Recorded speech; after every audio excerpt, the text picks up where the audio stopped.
আজকে যে বিষয়টি নিয়ে কথা বলবো তা হচ্ছে রাসূল করিম সাল্লাল্লাহু আলাইহি ওয়াসাল্লামের বদর যুদ্ধের বিজয়ের পর আল্লাহ রাসূল কি করেছিলেন এবং উহুদ যুদ্ধের আগ পর্যন্ত এর মাঝখানে কি ঘটনা ঘটেছিল তা খুব সংক্ষিপ্ত পরিসরে আপনাদের সামনে উপস্থাপন করব ইনশাআল্লাহ।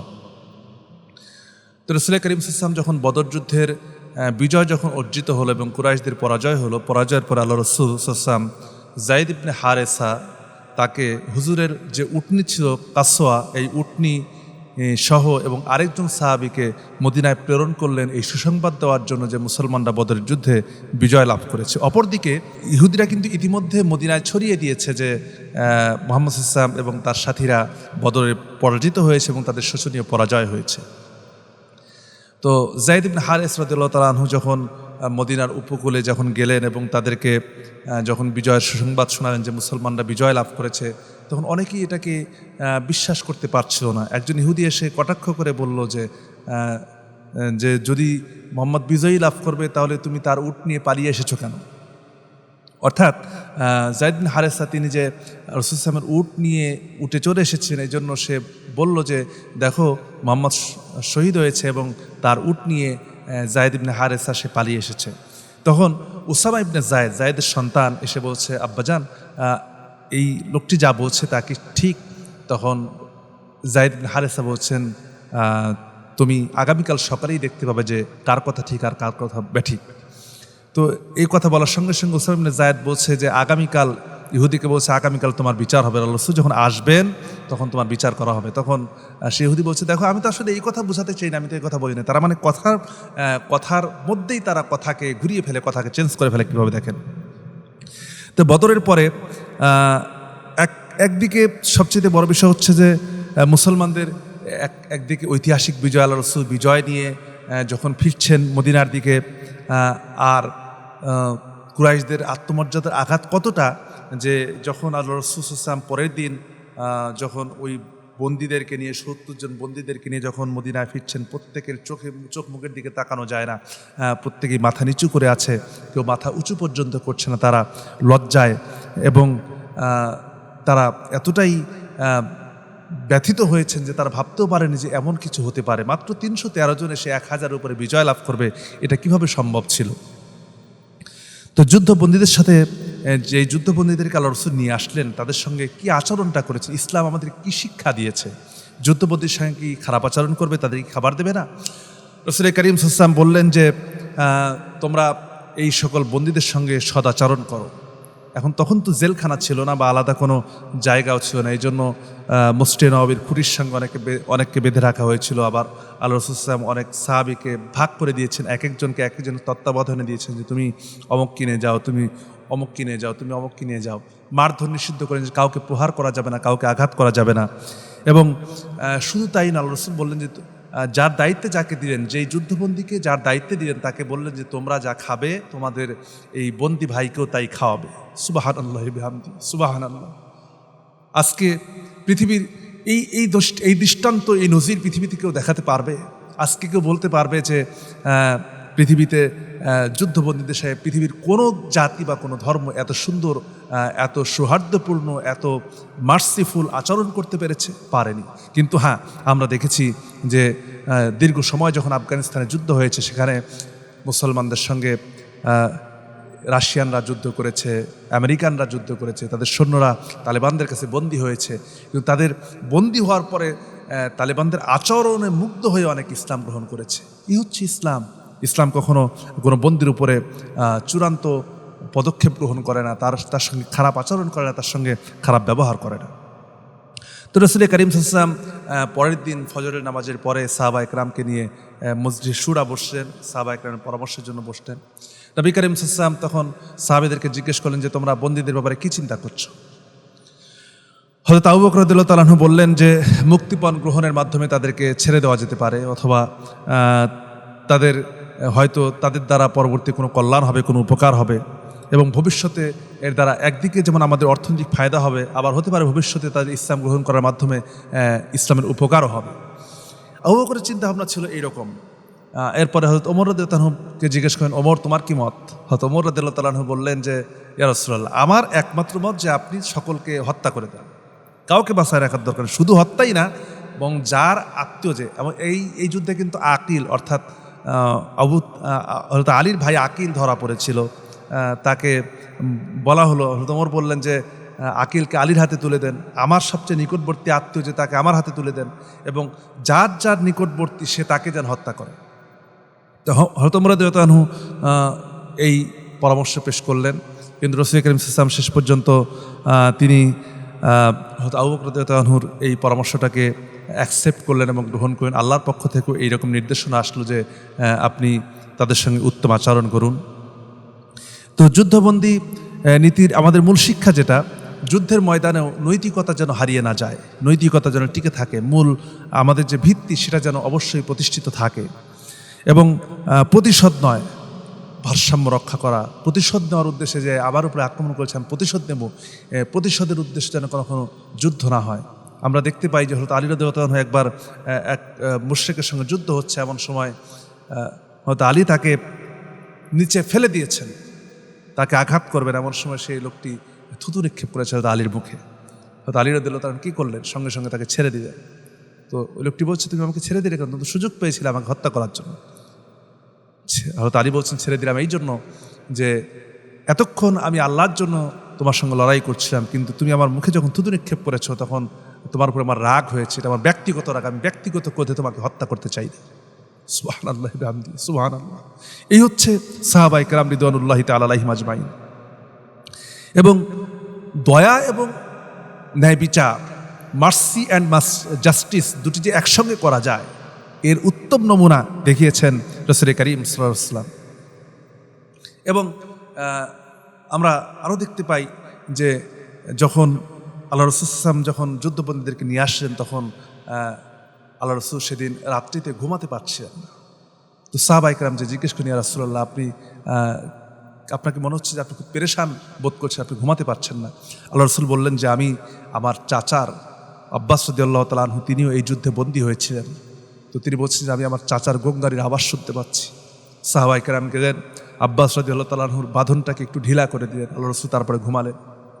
এবং যুদ্ধবন্দীদের যখন এই সম্পদ বন্টন হচ্ছিল, বা এই তাদেরকে টাকার বিনিময়ে বা মুক্তিপণের বিনিময়ে তাদেরকে কুরাইশরা অনেকে মুক্তি করার জন্য আসে, এমন সময় হযরত যায়েনব রাদিয়াল্লাহু তাআলা আনহা, আল্লাহর রাসূলের কন্যা, তিনিও কিন্তু তখন হিজরত করেন নাই, মক্কাতেই ছিলেন। এবং তার স্বামী আবুল আস এই বদর যুদ্ধে কুরাইশদের পক্ষে অংশগ্রহণ করেছিল, এবং সেও কিন্তু বন্দী হয়েছিল। পরবর্তীতে সে ইসলাম গ্রহণ করে, সেটা মক্কা বিজয়ের কিছুক্ষণ পূর্বে অথবা পরে, এরকম একটা সময় হবে, সে ইসলাম গ্রহণ করেছিল। তো যায়েনব যখন জানতে পারলেন যে তার স্বামী বন্দী হয়েছে, তখন যায়েনব রাদিয়াল্লাহু তাআলা আনহা, হুজুরের কন্যা, তিনি খাদিজা রাদিয়াল্লাহু তাআলার দেওয়া যে গলার হার ছিল উপহার, সেই গলার হারটা পাঠিয়ে দিলেন স্বামীর মুক্তির জন্য। রাসূল করিম সাল্লাল্লাহু আলাইহি ওয়াসাল্লামের সামনে যখন হারটা পেশ করা হলো, রাসূল করিম সাল্লাল্লাহু আলাইহি ওয়াসাল্লাম হারটা দেখেই কেঁদে ফেললেন, হুজুরের চোখ দিয়ে পানি চলে আসছে। আল্লাহ রাসূল বললেন যে যায়েনবের এই হারটাকে ফিরিয়ে দেওয়া যায় না। সাহাবায়ে কেরাম যার গনিমত হিসেবে যার ভাগে পড়েছিল, হুজুর বললেন যে তোমার ইচ্ছা হলে দিতে পারো, না মন চাইলে নাও দিতে পারো, এটা আমার ভালো লাগতো আর কি দিলে। সাহাবীরা তো এমন নয় যে আল্লাহ রাসূলের জন্য জীবন পর্যন্ত যারা বিলিয়ে দিতে পারে, এটা হার তো সেখানে নচ্ছি ব্যাপার, এটা তো কিছুই না। সঙ্গে সঙ্গে সেটিকে ফেরত পাঠিয়ে দিলেন। এবং এভাবেই যুদ্ধবন্দীদেরকে এবং আল্লাহ রাসূল যে আরেকটি সবচেয়ে গুরুত্বপূর্ণ পদক্ষেপ গ্রহণ করেছেন, তা হচ্ছে যুদ্ধবন্দীদের মধ্যে থেকে যারা মুক্তিপণ দিতে পারবে না এবং যারা শিক্ষিত আছে, যাদের ভিতরে জ্ঞান রয়েছে, তাদের মুক্তিপণের ব্যবস্থা হলো যে তারা মদিনার 10 জন শিশুকে তারা জ্ঞান শিক্ষা দেবে, এবং এই শিক্ষাদানের মাধ্যমে এই 10 জন শিশু যখন পরিপূর্ণ শিক্ষায় শিক্ষিত হবে, তখন তাদেরকে মুক্তি দেওয়া হবে। দেখুন, এটি ইসলামের আল্লাহ রাসূল কি নীতি শিক্ষা দিলেন, পৃথিবীবাসীর জন্য নজির হয়ে থাকবে, ইতিহাস হয়ে থাকবে যে যুদ্ধবন্দী সে শিক্ষকের ভূমিকা পালন করছে মুক্তিপণ হিসাবে। আমরা কিন্তু পরবর্তী ইতিহাস দেখতে পাই যে অনেক সময় অনেক বিজ্ঞানী এখন মনে করেন যে কোনো একটা দেশের সঙ্গে কোনো একটা দেশের যুদ্ধ হচ্ছে, এক পক্ষ মুসলমান, আরেক পক্ষ কাফের বেদুইন নাসারা, তাদের সঙ্গে যুদ্ধ হচ্ছে। এখন বেদুইন নাসারাদের পক্ষ থেকে তাদের হয়তো 5 জন অত্যন্ত জ্ঞানী মানুষ, অথবা একজন আধুনিক সমরাস্ত্রের উপরে যে পণ্ডিত অথবা এমন ব্যক্তি আছেন যে সে এগুলির আবিষ্কারক, এমন ব্যক্তি যদি গ্রেফতার হয় তাই কি হত্যা করা উচিত না, বরং তাকে এই শর্ত দেওয়া উচিত যে তুমি যদি আমাদের জন্য সাহায্য করো বা আমাদের কে যদি অস্ত্র দিয়ে অস্ত্র তৈরি করতে সাহায্য করো বা তোমার ভিতরে যে জ্ঞান আছে এই জ্ঞানটা যদি আমাদের মধ্যে বিতরণ করো, তাহলে আমরা তোমাকে ছেড়ে দেবো বা তোমাকে মুক্তি দিয়ে দেবো। এখন সে যদি সম্পূর্ণ দায়িত্ব পালন করে তাহলে তাকে ছেড়ে দেওয়া যেতে পারে। এটা হচ্ছে ইসলামের একটা শিক্ষা, এখান থেকে আমরা এই শিক্ষাটা নিতে পারি। তো বদর যুদ্ধের কারণে পরে যে জিনিসটি হয় সেটি হচ্ছে ক্ষমতার নতুন ভারসাম্য তৈরি হয়ে যায়।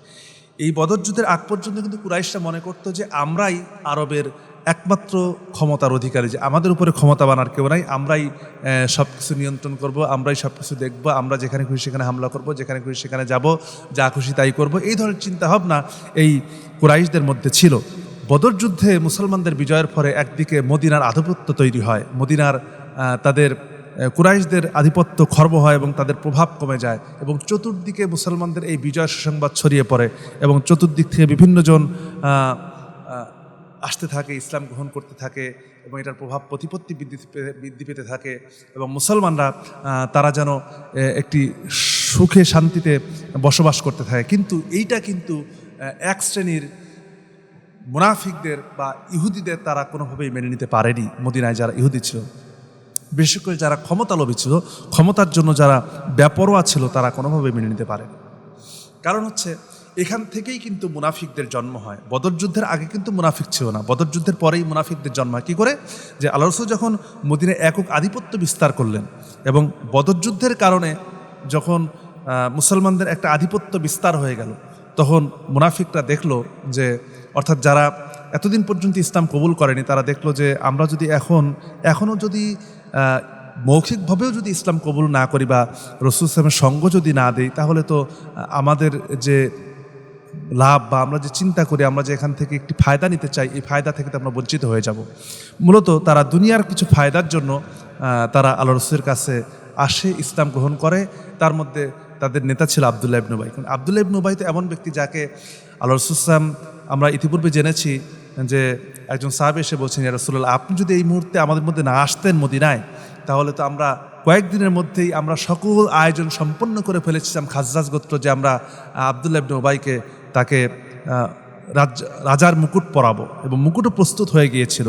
কিন্তু আপনি এসে আমাদের উপর অত্যন্ত মেহেরবানি করেছেন, আমাদের উপর দয়া করেছেন।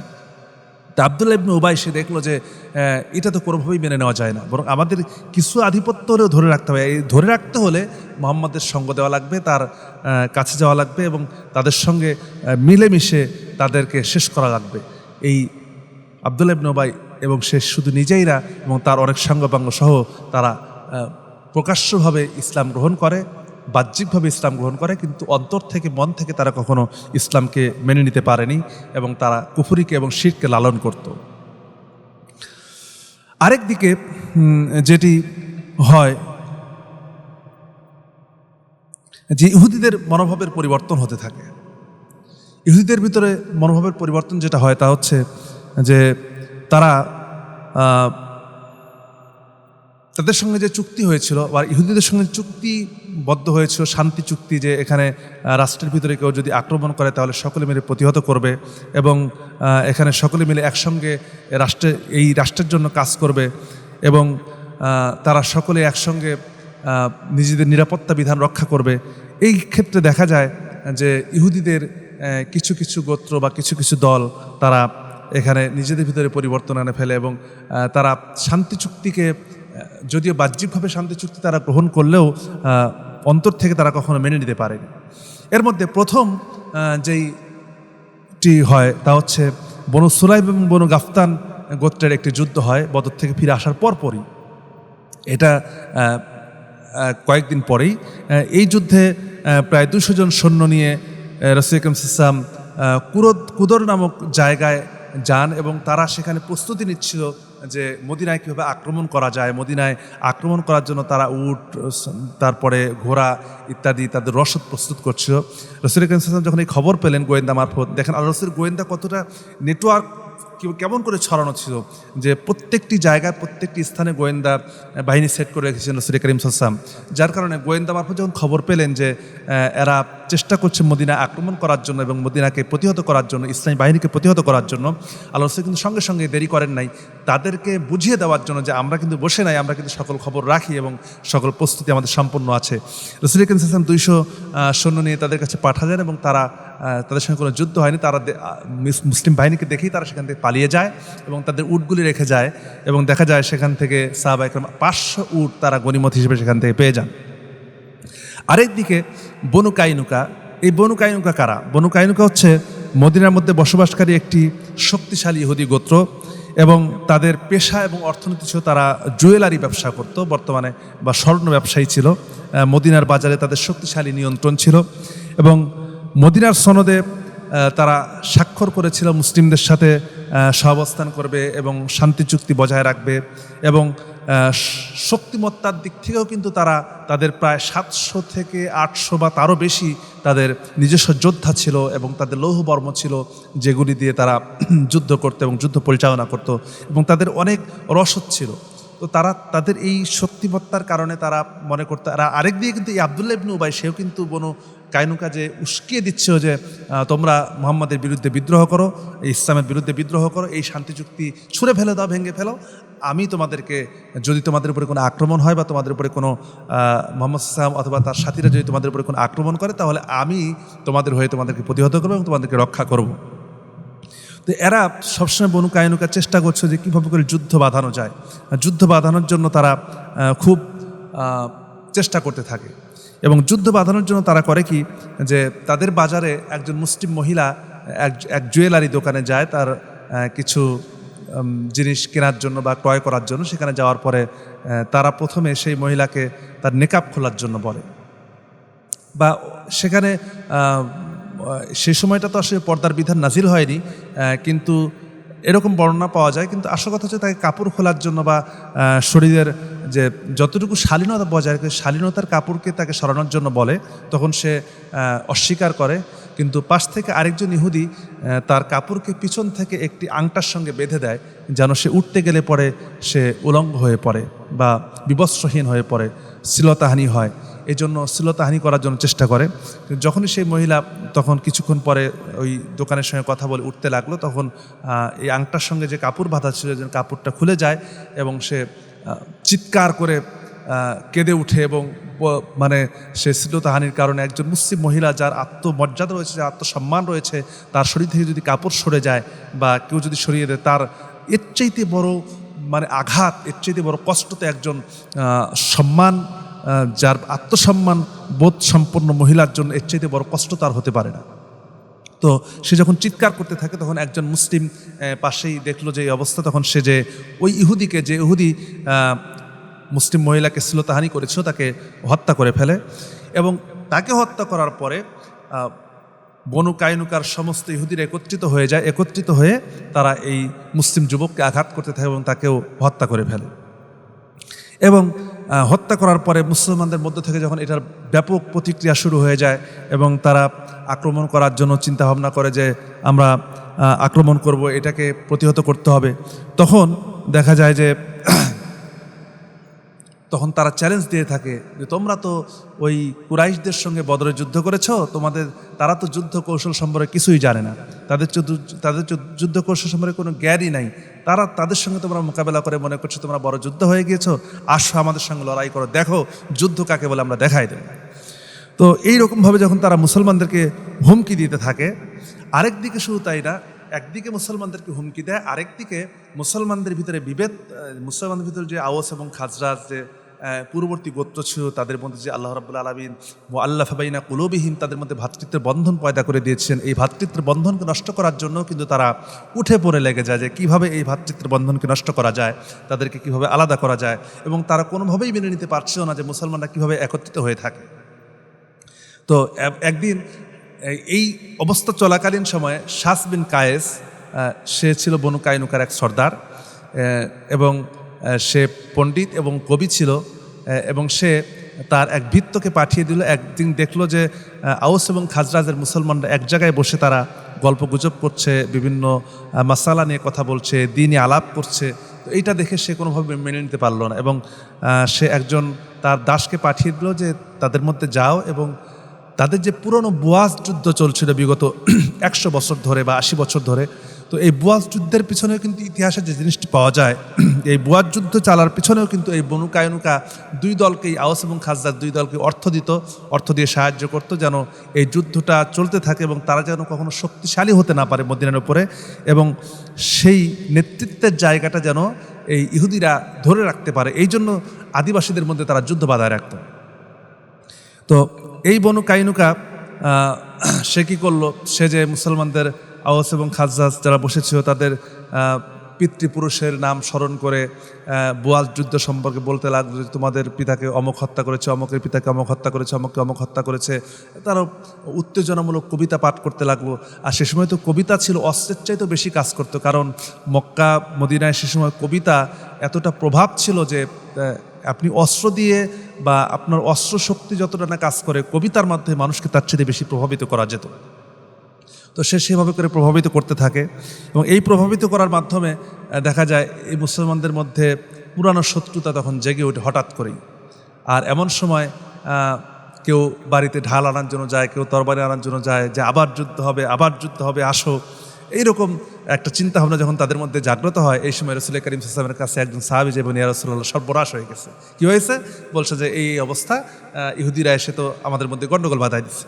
রাসূল করিম সাল্লাল্লাহু আলাইহি ওয়াসাল্লাম তখন সেখান থেকে কয়েকজন মুহাজির সাহাবী নিয়ে তাদের কাছে আসেন এবং বললেন যে আচ্ছা, তোমরা কি আবার সেই জাহালাতের দিকে ফিরে যেতে চাও? তোমরা আল্লাহর প্রতি ঈমান এনেছো, রসূলের প্রতি ঈমান এনেছো, আল্লাহ রাব্বুল আলামিন তোমাদের মধ্যে ওয়াল্লাফা বাইনা কুলুবিহিম, তোমাদের মধ্যে ভ্রাতৃত্বের বন্ধন পয়দা করে দিয়েছেন। তোমরা কি আবার সেই পুরনো শত্রুতায় ফিরে যেতে চাও? আল্লাহ রসূলের এরকম হৃদয়গ্রাহী কথায় তারা অত্যন্ত এখানে মর্মাহত হলেন এবং নিজেরা লজ্জিত হলেন। আল্লাহ রাব্বুল আলামিন তাদের শানে সূরা আলে ইমরানের 98 থেকে শুরু করে নিয়ে 104 নম্বর আয়াতে কারিমা পর্যন্ত নাযিল করে দিলেন। এখানে যে বিষয়গুলি আছে তার মধ্যে কিন্তু একটা বিষয় আছে এরকম, যেটি আমরা কিন্তু সবসময় বক্তারা বলে থাকেন, ইয়া আইয়ুহাল্লাযীনা আমানুত্তাকুল্লাহা হাক্কা তুকাতিহি ওয়া লা তামুতুন্না ইল্লা ওয়া আনতুম মুসলিমুন, যে হে ঈমানদাররা, তোমরা আল্লাহকে ভয় করো, ভয় করার মতো ভয় করো, ঈমানদার না হয়ে মৃত্যুবরণ করো না। তো ভয় করার মতো ভয় করো, কোরআনে কারিমে কিন্তু এক জায়গাতেই বলা হয়েছে ভয় করার মতো ভয় করো। আসলে এই কথাটা কেন বলা হয়েছে? আমরা কিন্তু কখনো এটাকে পরখ করে দেখি না বা যাচাই করে দেখি না। এখানে ভয় করার মতো ভয় করতে বলা হয়েছে এ কারণেই যে তোমরা বিরোধের ব্যাপারে, ফারাকের ব্যাপারে মুসলিম উম্মাহ থাকবে এক, ঐক্যবদ্ধ, একজন আরেকজন থেকে বিচ্ছিন্ন হবে না। হ্যাঁ, মতপার্থক্য থাকবে, মতভেদ থাকবে, একজনের মাসালা আরেক রকম হবে। সাহাবা ইকরামের মধ্যে ছিল হযরত আব্দুল্লাহ ইবনে মাসউদ যে ফতোয়া দিয়েছেন, আব্দুল্লাহ ইবনে আব্বাসের ফতোয়া আলাদা, আবার আব্দুল্লাহ ইবনে জুবাইরের ফতোয়া আলাদা, আব্দুল্লাহ ইবনে ওমরের ফতোয়া আলাদা।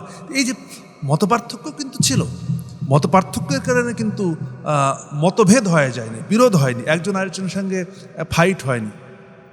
কিন্তু আবার দেখতে পাই আবু হানিফার সঙ্গে এবং শাফি রহমতুল্লাহ আলাই তাদের মতবিরোধ ছিল, কিন্তু কেউ তো কারোর উপরে তহমত দেননি, কেউ তো কাউকে বলেননি যে ইসলাম থেকে খারেজ হয়ে গেছে। কিন্তু আমাদের অবস্থা কি? আমরা তো একজনকে আরেকজনকে ইসলাম থেকে খারেজ করে দিই, বের করে দিই। আল্লাহ তাআলা সে কথাই বলছেন, ওয়ালা হাক্কা তুকাতিহি, ভয় করার মতো ভয় করো, খবরদার এখানে ফারাক হয়ে না। ফারাকের ব্যাপারে আল্লাহ তাআলা ভয় করতে বলছেন।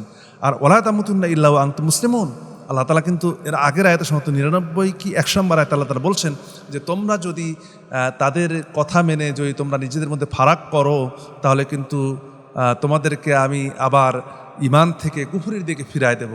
তো ফারাকের ব্যাপারেই কিন্তু আল্লাহ তাআলা বলছে, ওয়ালা তামুতুন্না ইল্লা ওয়া আনতুম মুসলিমুন, মুসলমান না হয়ে মৃত্যুবরণ করো। তোমরা যদি ফারাক হও তাহলে কিন্তু তোমাদের ঈমানের সমস্যা হয়ে যাবে, তোমাদের কিন্তু এই ঈমানদারিত্ব নিয়ে প্রবলেমে পড়ে যাওয়া। তো এই হচ্ছে অবস্থা। তো রাসূল করিম সাল্লাল্লাহু আলাইহি ওয়াসাল্লাম যখন দেখলেন যে তারা এই বনু কায়নুকা এভাবে করে হুমকি দিচ্ছে, ধামকি দিচ্ছে এবং মুসলমানদেরকে শেষ করে দেওয়ার জন্য তারা পরিকল্পনা করছে, আল্লাহ রাসূল সাল্লাল্লাহু আলাইহি ওয়াসাল্লাম তখন সাহাবায়ে কেরামকে নিয়ে বললেন যে চলো বনু কায়নুকা এদের একটা দুর্গ ছিল, এরা একটা দুর্গের মধ্যে অবস্থান করতো, এমন এমন মজবুত শক্তিশালী দুর্গ যে এই দুর্গের ভিতরে কেউ ঢুকতে পারবে না। যেমন আমরা যদি রাজবাড়ি দেখি, যে এই রাজবাড়িগুলি কিন্তু অনেক সুন্দর করে মানে এত সুন্দর প্রাচীর দিয়ে মজবুতভাবে নির্মাণ করা হয় যে ইচ্ছা করলে কিন্তু বাইরের কোনো শত্রু যে সেখানে আক্রমণ করতে পারবে না। তো বনু কায়নুকা কিন্তু এরকম একটা দুর্গ করেছে, যে দুর্গের ভিতরে তারা অবস্থান করত। তো এই দুর্গ আল্লাহ রাসূল অবরোধ করার জন্য বললেন এবং সাহাবা ইকরাম প্রায় 15 দিন পর্যন্ত এই দুর্গকে অবরোধ করে রাখেন। এই 15 দিন পর্যন্ত তারা বাহিরের সঙ্গে তাদের কোনো সম্পর্ক ছিল না। তাদের যে খাবারের যোগান দেওয়া, তাদের পানির যোগান দেওয়া বা তাদের যা নিত্য প্রয়োজনীয় জিনিসপত্র, তারা এগুলি কোনো কিছুই যখন পাচ্ছিল না, তখন তারা আত্মসমর্পণ করলো, বললো যে না, আমাদের জন্য আর সম্ভব নয়। তারা আত্মসমর্পণ করলো। রাসূল আকরাম সাল্লাল্লাহু আলাইহি ওয়াসাল্লাম তাদের ব্যাপারে নির্বাসনের সিদ্ধান্ত দিলেন। তো তারা যখন তাদের কঠোর পরিকল্পনা বাস্তবায়ন করলেন যে তাদেরকে আর মদিনায় থাকতেই দেওয়া যাবে না, তোমাদের যেখানে খুশি সেখানে চলে যাও। তো বনু কায়নুকাকে যখন নির্বাসন করা হচ্ছে, এমন সময় আব্দুল্লাহ ইবনে উবাই, সে যে বারবার কয়েকজন সাহাবীকে দায়িত্ব দিলেন, জিম্মাদারি দিলেন যে তাদেরকে প্রথমে তাদেরকে হত্যার ব্যাপারে দায়িত্ব দেওয়া হয়েছে। পরবর্তী আব্দুল্লাহ ইবনে উবাই যে বারবার অনুরোধ করতে থাকলো যে তারা আমার মিত্র বা এই সেই বিভিন্ন অনুরোধ করার কারণে আল্লাহ রাসূল তাদের ব্যাপারে যখন নির্বাসনের আদেশ দিলেন এবং নির্বাসন যখন করার দায়িত্ব যখন একজন সাহাবীকে দিলেন, তখন আব্দুল্লাহ ইবনে উবাই যে তাকে বাধা দিতে লাগলো, যে বললো যে খবরদার, এখানে কাউকে তুমি বের করে দিতে পারবা না বা কাউকে এখান থেকে সরিয়ে দিতে পারবা না। তখন ওই সাহাবী বললো যে তুমি যদি আরেকবার এদের পক্ষে আরেকটা কথা বলো তাহলে আমি তোমাকে হত্যা করতে বাধ্য হব। তা আব্দুল্লাহ ইবনে উবাই তখন সাহাবীর সঙ্গে কথা বলে যখন পারলো না, তখন সে চলে গেল বনু কায়নুকার লোকদের কাছে, যেয়ে বললো যে তোমরা খবরদার মুহাম্মাদের হুমকিতে তোমরা বের হয়ে যেও না।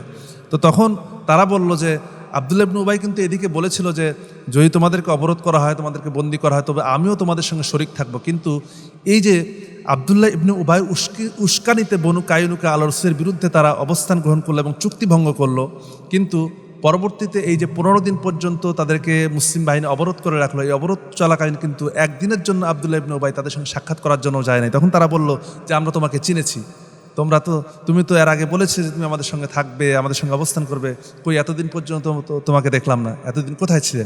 সুতরাং তোমার কথা মতো তুমি থাকো, আমরা এই রাসূলের আদেশ মেনে নিয়ে আমরা এখান থেকে চলে যাচ্ছি। পরে আরেকটি যুদ্ধ হয়, যেটাকে সাবিকের যুদ্ধ বা সাতুর যুদ্ধ বলা হয়েছে। এই সাতুর যুদ্ধ কি করে হয়? যখন বদর থেকে মুশরিকরা যখন পরাজয়ের সংবাদ যখন মক্কায় পৌঁছায়, মক্কায় পৌঁছানোর পরে এই খবর যখন আবু সুফিয়ানের কানে গেল, সে বলল যে ততক্ষণ পর্যন্ত আমি গোসল করব না। তো সে তখন 200 জনের একটি বাহিনী নিয়ে মদিনার দিকে, মদিনার নিব নামক, মদিনা থেকে প্রায় 12 কিলোমিটার দূরে এইরকম একটা জায়গায় এসে তারা অবস্থান করলো। এবং অবস্থান করে সে যখন রাত্রি হয়ে গেল, আবু সুফিয়ান চিন্তা করলো যে আগে মদিনার তো সাহায্য দরকার, সাহায্য ছাড়া তো আমরা মদিনা আক্রমণ করতে পারবো না।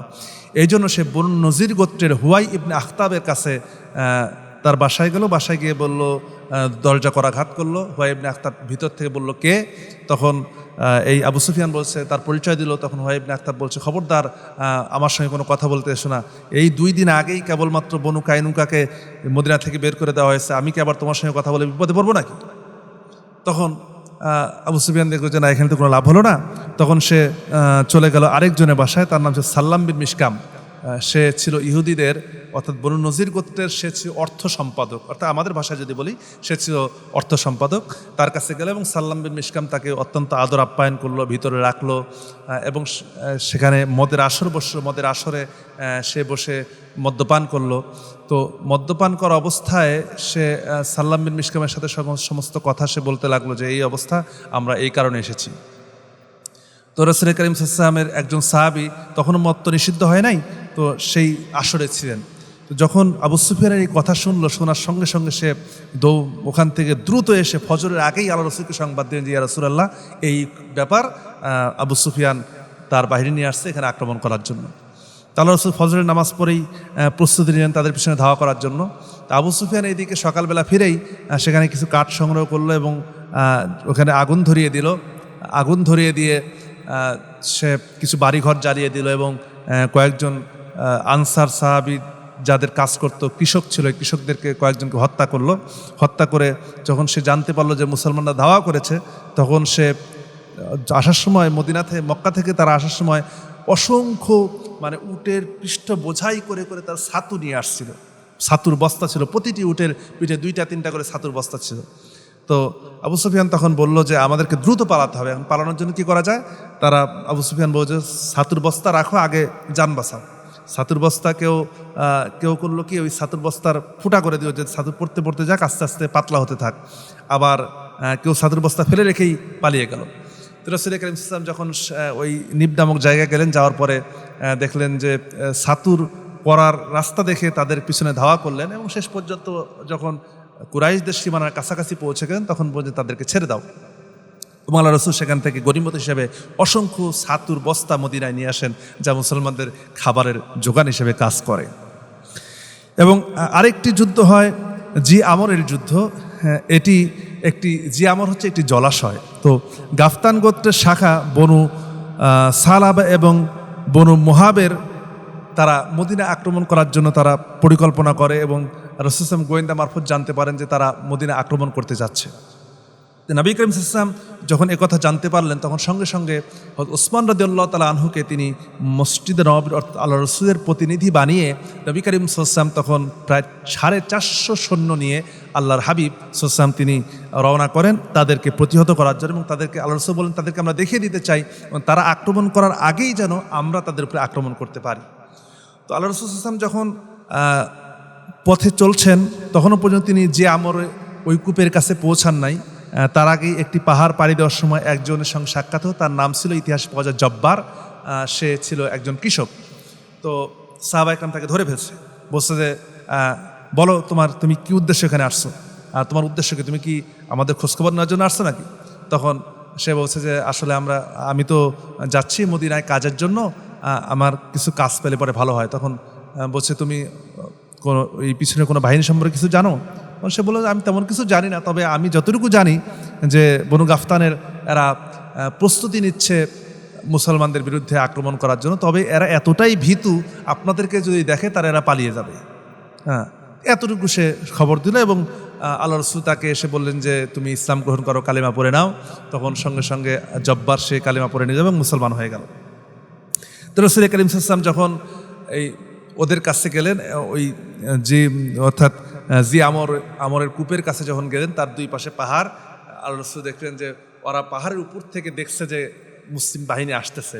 তো সাহাবীদেরকে দেখে আল্লাহ রাসূল তাদেরকে দেখেই তারা পাহাড়ের পিছনে যে সব লুকিয়ে পড়ছে, মানে পাহাড়ের উপরে যে তারা সব লুকিয়ে পড়লো, বিভিন্ন গুহায় যে লুকিয়ে পড়লো, তারা আক্রমণ করা তো দূরের কথা।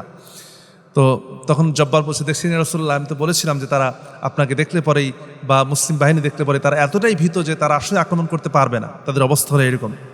তো রাসূল কারীম সাল্লাল্লাহু আলাইহি ওয়াসাল্লাম সেই দিন সকালবেলা বা একটু বেলা হওয়ার পরে তখন বৃষ্টি হয়েছিল, বৃষ্টির কারণে রাসূল সাল্লাল্লাহু কাপড় চোপড় ভিজে যায় এবং আল্লাহ রাসূল পাহাড়ের একপাশে সাহাবা ইকরাম অবস্থান করছেন, পাহাড়ের অপর প্রান্তে যে আল্লাহর হাবিব সেখানে নিজের হাজত পূরণ করেন এবং কাপড় চোপড় তিনি শুকানোর জন্য আলাদা একটা জায়গায় একটু রোদ পেয়েছেন যেখানে, এরকম একটা জায়গায় তিনি শুয়ে পড়েন এবং তিনি একটু একাকী অবস্থান করছিলেন এবং আল্লাহ রাসূল তখন একটু ঝিমানি ভাব আসে, ঘুমের ভাব আসে। এই সময় এই বনু গাফতান গোত্রের যারা পালিয়েছিল পাহাড়ের উপরে, অর্থাৎ বনু সালাবা মাহাবের গোত্রের যারা উপরে পালিয়েছিল, তারা দেখলো যে একদিকে সাহাবা ইকরাম বিক্ষিপ্ত অবস্থায় আছেন আর আরেকদিকে রাসূল করিম সাল্লাল্লাহু আলাইহি ওয়াসাল্লাম তিনি এক জায়গায় একাকী শুয়ে আছেন। তখন তাদের মধ্যে একজন খুব দুঃসাহসী এক সৈনিক ছিল এবং তারা তো অধিকাংশই ভীতু, তার মধ্যে একজন দুঃসাহসী ছিল, তার নাম ছিল দুথুর বিন হারেস।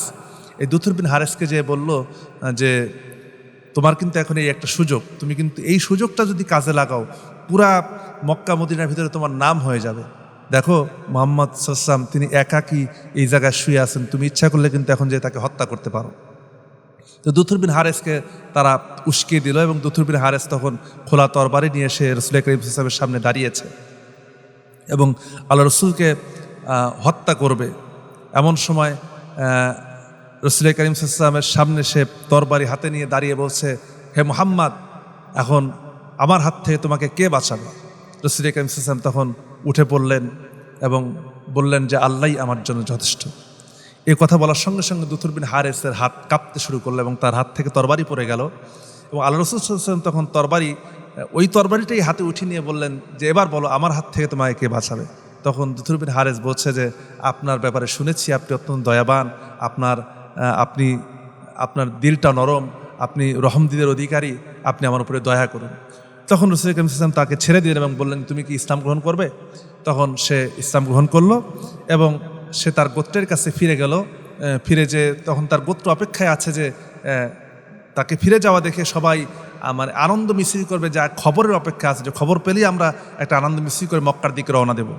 তখন যখন দুথর বিন হারেস যখন ফিরে গেল এবং তাদেরকে বলল যে আমি ইসলাম গ্রহণ করেছি, তখন সকলেই মনক্ষুণ্ণ হলো। আবার কেউ কেউ দুথর বিন হারেস ইসলাম গ্রহণ করা দেখে অনেকেই সেখানে ইসলাম গ্রহণ করেছে এবং সেই ইসলামের এতটা বেশি খেদমত করতে থাকে এবং তার মাধ্যমে ওই এলাকার সবচেয়ে বেশি মুসলমান হয় এবং তাদের মাধ্যমে ইসলামের আলো সেখানে ছড়িয়ে পড়ে। তো আমরা এখান থেকে কয়েকটি বিষয় দেখতে পাই যে রাসূল করিম সাল্লাল্লাহু আলাইহি ওয়াসাল্লাম সবসময় প্রত্যেকটি জায়গায় তার গোয়েন্দা বাহিনী তৎপর ছিলেন, যে কোনো খবর পাওয়ার সঙ্গে সঙ্গে তারা এসে রাসূল করিম সাল্লাল্লাহু আলাইহি ওয়াসাল্লামকে সে খবর দিতেন এবং সে বিষয় সম্পর্কে জানাতেন। এবং আরেকটি গুরুত্বপূর্ণ ঘটনা যেটি ঘটে সেটি হচ্ছে এই সময়ে কাব বিন আশরাফ নামক যে কবি ছিল, ইহুদিদের একজন কবি, যে আল্লাহ রসুলকে নিয়ে সবসময় বাজে বাজে কবিতা লিখত, খারাপ কথা বলতো এবং অত্যন্ত নিকৃষ্ট ভাষায় সে রসুলকে গালিগালাজ করতো, কবিতা লিখত। তো একেও মুহাম্মদ ইবনে মাসলামা হত্যা করেন। এর মধ্যে অনেক বিরাট ঘটনা রয়েছে, অনেক বড় বিষয় ইতিহাস রয়েছে, আপনারা জেনে নেবেন। তো মূল বিষয় ছিল যে মুহাম্মদ ইবনে মাসলামা কিন্তু আল্লাহ রসুল যখন জন্মগ্রহণ করেন সেই সময় কিন্তু মুহাম্মদ নামে আরবের মধ্যে কেউ ছিল না, শুধুমাত্র এই একটা ব্যক্তি ছিল মুহাম্মদ ইবনে মাসলামা মদিনায়। তিনি কিন্তু আনসারি সাহাবী ছিলেন এবং মুহাম্মদ ইবনে মাসলামা নাম মিল একদিকে, আরেকদিকে সে কিন্তু আল্লাহ রসুলের বডিগার্ড হিসেবে সবসময় কাজ করতো এবং আল্লাহ রসুলকে রক্ষা করার জন্য সে তার মানে প্রত্যেকটা সময়তে রসুলের পাশাপাশি থাকতো এবং রসুলকে কোনো বিপদে যদি পড়ে যান সেখান থেকে রক্ষা করার জন্য সে চেষ্টা করত এবং সবচেয়ে বেশি ঘনিষ্ঠতা সম্পর্ক ছিল আল্লাহ রসুলের সঙ্গে তার। তো এই ছিল উহুদ যুদ্ধের আগ পর্যন্ত বিভিন্ন বিচ্ছিন্ন ঘটনা বলি এবং এর মধ্যে গুরুত্বপূর্ণ যে বিষয়গুলি বললাম, বিশেষ করে যুদ্ধবন্দীদের সঙ্গে আল্লাহ রাসূল কি আচরণ করেছেন, এখান থেকে আমাদের জন্য শিক্ষা রয়েছে, আমরা সেই শিক্ষাগুলি বলেছি। এবং বিশেষ করে তাদের সঙ্গে যে মানবিকতা দেখিয়েছেন, এই মানবিকতা আজকের পৃথিবীর ইতিহাসে পাওয়া খুব বিরল, যেটি অন্য কারোর মধ্যে পাওয়া যাবে না। শুধুমাত্র ইসলাম এই মানবিকতা শিক্ষা দিয়েছে। তো আল্লাহ রাব্বুল আলামিন আমাদেরকে এই ইতিহাস থেকে শিক্ষা গ্রহণ করার, সিরাত থেকে শিক্ষা গ্রহণ করার এবং বাস্তব জীবনে এবং রাষ্ট্রীয় জীবনে সকল ক্ষেত্রে যেন আমরা এটাকে ফলো করতে পারি এবং গ্রহণ করতে পারি, তাহলে সকল জায়গায় আল্লাহ রাব্বুল আলামিন শান্তি দেবেন। সেভাবে যেন আমরা জীবনে সিরাতকে গ্রহণ করতে পারি, আল্লাহ সেই তৌফিক যেন আমাদেরকে দান করেন। আল্লাহুম্মা আমিন। ওয়া আখিরু দাওয়ানা আলহামদুলিল্লাহি রাব্বিল আলামিন। আসসালামু আলাইকুম ওয়া রাহমাতুল্লাহ।